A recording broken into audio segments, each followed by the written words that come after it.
గంగమ్మ స్వర్గం నుండి దిగివచ్చి ఎందుకు రావాల్సొచ్చింది? పరమశివుడి జటాజూటంలో గంగమ్మ ఎందుకు బందీగా మారింది? భగీరథుడు చేసిన త్యాగమేంటి? వీటన్నిటికీ సమాధానం తెలుసుకోవాలంటే ఈ వీడియో చూడండి. అనగనగా ఒకప్పుడు పవిత్రమైన గంగానది స్వర్గంలో ప్రవహించేది. భూలోకంలో సగడుడు అనే రాజుకి 60,000 మంది కొడుకులు ఉండేవాళ్లు.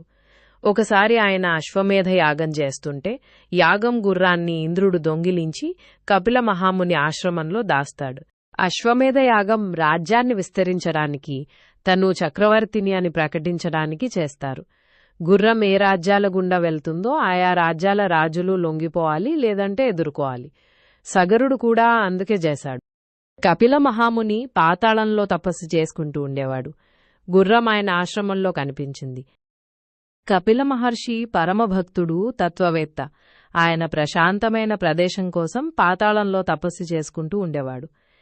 గుర్రాన్ని వెతుక్కుంటూ వెళ్లిన సగరుడి కొడుకులు మహామునిని తప్పుగా అర్థం చేసుకుని ఆయన పైకి వెళ్తారు.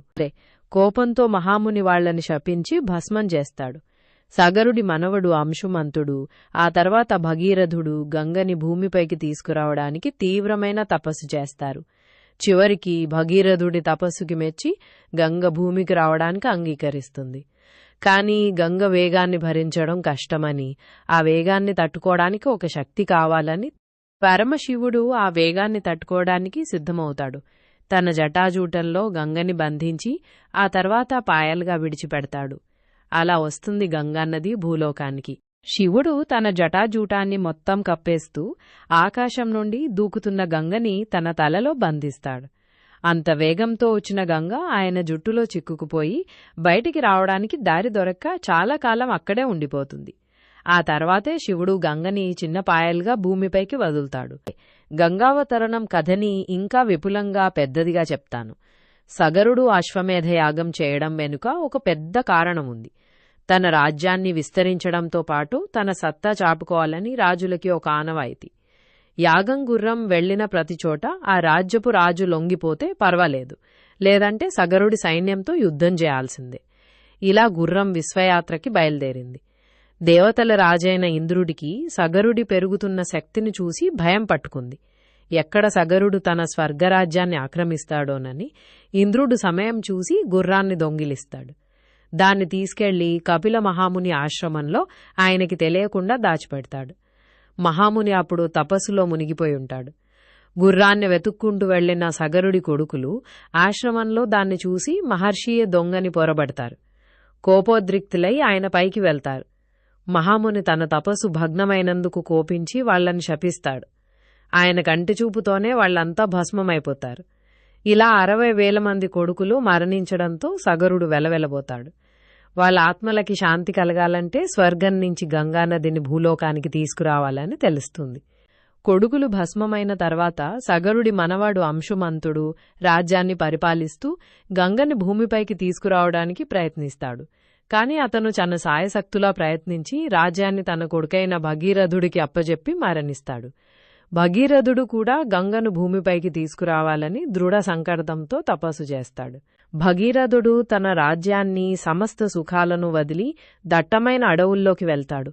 అక్కడ పరమశివుణ్ణి ప్రార్థిస్తూ కఠినమైన తపస్సు చేస్తాడు. ఎండనక వాననక ఆకలిని దప్పికని లెక్కచేయక కొన్ని వేల సంవత్సరాలు తపస్సులో మునిగిపోతాడు. అతని తపస్సుకి ముల్లోకాలు వణికిపోతాయి. దేవతలు భయపడి శివుడికి మొరపెట్టుకుంటారు. చిట్టచివరికి పరమశివుడు భగీరథుడి తపస్సుకి మెచ్చి అతని ముందు ప్రత్యక్షమవుతాడు. భగీరథ, నీ కోరిక ఏంటో కోరుకో అని అడుగుతాడు. అప్పుడు భగీరథుడు చేతులు జోడించి తన పితామహులైన సగరుడి కొడుకులకి ముక్తిని ప్రసాదించమని, స్వర్గం నుండి గంగని పంపమని అర్థిస్తాడు. భగీరథుడి తపస్సుతో పరమానందపడిన శివుడు గంగని భూమికి పంపడానికి అంగీకరిస్తాడు. అయితే గంగ వేగాన్ని భరించడం కష్టమని, ఆ వేగాన్ని తట్టుకోవడానికి ఒక ప్రత్యేకమైన శక్తి కావాలని శివుడు చెప్తాడు. లేదా ఆ వేగానికి భూమండలం చించిపోతుందని హెచ్చరిస్తాడు. అప్పుడు భగీరథుడు మళ్లీ శివుడినే ప్రార్థిస్తాడు. పరమశివుడు గంగ భారాన్ని భరించడానికి సిద్ధమై తన జటాజూటాన్ని విశాలంగా పరుస్తాడు. ఆకాశం నుండి దూకుతున్న గంగని తన తలలో బంధిస్తాడు. అంత వేగంతో వచ్చిన గంగ ఆయన జుట్టులో చిక్కుకుపోయి బయటకు రావడానికి దారి దొరక్క చాలా కాలం అక్కడే ఉండిపోతుంది. గంగమ్మ బందీగా మారడంతో భగీరథుడు మళ్లీ శివుడినే ప్రార్థించి గంగని విడిచిపెట్టమని వేడుకుంటాడు. చివరకు శివుడు గంగని 7 పాయాలుగా విడిచిపెడతాడు. ఈ పాయలలో 3 పశ్చిమ దిక్కుగా 3 తూర్పు దిక్కుగా ప్రవహిస్తాయి. 7వది భగీరథుడిని అనుసరిస్తుంది. తూర్పుగా ప్రవహించిన 3 పాయల పేర్లు విమల, సరస్వతి, శాంతి. పశ్చిమంగా ప్రవహించిన 3 పాయల పేర్లు సువర్ణ, ద్యుతి, సుప్రభ. 7వ పాయ భగీరథుడిని అనుసరించినది. దాన్నే మనం సాధారణంగా గంగానది అని పిలుస్తాము. గంగానది భగీరథుడిని అనుసరిస్తూ సగరుడి కొడుకుల భస్మాలు ఉన్న ప్రాంతానికి చేరుకుంటుంది. ఆ పవిత్రమైన నదీ జలాలు ఆ భస్మాలని తాకగానే వాళ్ల ఆత్మలకి శాంతి కలిగి వాళ్లంతా స్వర్గాన్ని చేరుకుంటారు. భగీరథుడి తపస్సు ఫలించి తన పితామహులకు ముక్తి లభిస్తుంది. గంగానది భూమిపైకి వచ్చిన తర్వాత భగీరథుడు ఎంతో సంతోషించి నదీ తీరంలో పరమశివుడికి పెద్ద ఆలయం నిర్మిస్తాడు. గంగమ్మని నిత్యం పూజిస్తూ ప్రజలంతా సుభిక్షంగా ఉండేలా చూసుకుంటాడు. ఆ రాజ్యంలో పంటలు పండి పాడి పంటలతో తులతూగుతుంది. భగీరథుడి కీర్తి దిగంతాలకు వ్యాపిస్తుంది. భగీరథుడు నిర్మించిన ఆలయం ఆ ప్రాంతానికే కాక భారతదేశం మొత్తానికి ఒక పవిత్ర తీర్థయాత్రగా మారుతుంది. భక్తులు, యాత్రికులు వేలాదిగా తరలివచ్చి గంగలో స్నానం చేసి పరమశివుడిని పూజించేవారు. దానితో అక్కడ వాణిజ్యం, వ్యాపారం కూడా పెరిగి ఆ ఊరు పెద్ద పట్టణంగా విరాజిల్లుతుంది. భగీరథుడు పరిపాలనలో ఎన్నో మంచి సంస్కరణలు తీసుకొస్తాడు. పేదలకు సహాయం చేయడం, న్యాయాన్ని రక్షించడం, విద్యాబుద్ధులని ప్రోత్సహించడం వంటివి చేసేవాడు. అందుకే ప్రజలు ఆయనని దైవంగా భావించేవాడు. భగీరథుడి కీర్తి దిగంతాలకు వ్యాపించినప్పటికీ ఆయన ఎప్పుడూ అణకువతో ఉండేవాడు. ఈశ్వరుడి దయవల్లనే తన పితామహులకి ముక్తి లభించిందని, తను కేవలం నిమిత్తమాత్రుణ్ణి అని నమ్మేవాడు.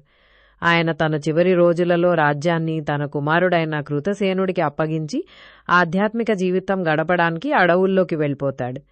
అక్కడ గంగానదీ తీరంలో తపస్సు చేసుకుంటూ పరమశివుడిలో ఐక్యమవుతాడు. భగీరథుడి కథ తరతరాలకి ఆదర్శంగా నిలుస్తుంది. కష్టపడితే అసాధ్యాన్ని కూడా సుసాధ్యం చేయవచ్చని, అకుంఠిత దీక్షతో మనం అనుకున్న లక్ష్యాన్ని చేరుకోవచ్చని చాటి చెప్తుంది. గంగానది భూమికి రావడం వల్ల ఎన్నో పుణ్యక్షేత్రాలు ఏర్పడి ప్రజలకి పాప ప్రక్షాళనకి మార్గం దొరికింది. అందుకే గంగని మనం తల్లిగా భావించి పూజిస్తాము. భగీరథుడి కృషి వల్లనే మనకి ఈరోజు గంగానది లభించింది. ఆయన చూపించిన ఆ మార్గం మన జీవితాల్లో పట్టుదలకు, త్యాగానికి ఒక గొప్ప ఉదాహరణ. గంగమ్మ భూమిపైకి ప్రవహించినప్పుడు కేవలం భగీరథుడి కుటుంబానికే కాకుండా సమస్త జీవరాశికి జీవనాధారంగా మారింది. నదీ స్నానం ద్వారా పాపాలను పోగొట్టుకోవడమే కాకుండా ఈరోజు గంగాజలం మన సంస్కృతిలో, మన క్రతువులలో ఒక అంతర్భాగమైపోయింది. తను స్వర్గం నుండి దిగివచ్చి మనల్ని పావనం చేస్తోంది. అందుకే గంగానదిని మనం తల్లి కంటే ఎక్కువగా పూజిస్తాము. భగీరథుడి త్యాగం మనకి జీవితాంతం స్ఫూర్తినిస్తూనే ఉంటుంది. ఈ కథలో మనకు అర్థమైందేంటంటే పట్టుదలతో మనం అనుకున్నది సాధించవచ్చు. ఈ వీడియో గనక మీకు నచ్చినట్లయితే లైక్ చేయండి, షేర్ చేయండి. మరిన్ని ఇలాంటి కథల కోసం మా ఛానల్ని సబ్స్క్రైబ్ చేసుకోవడం మర్చిపోకండి. ధన్యవాదాలు.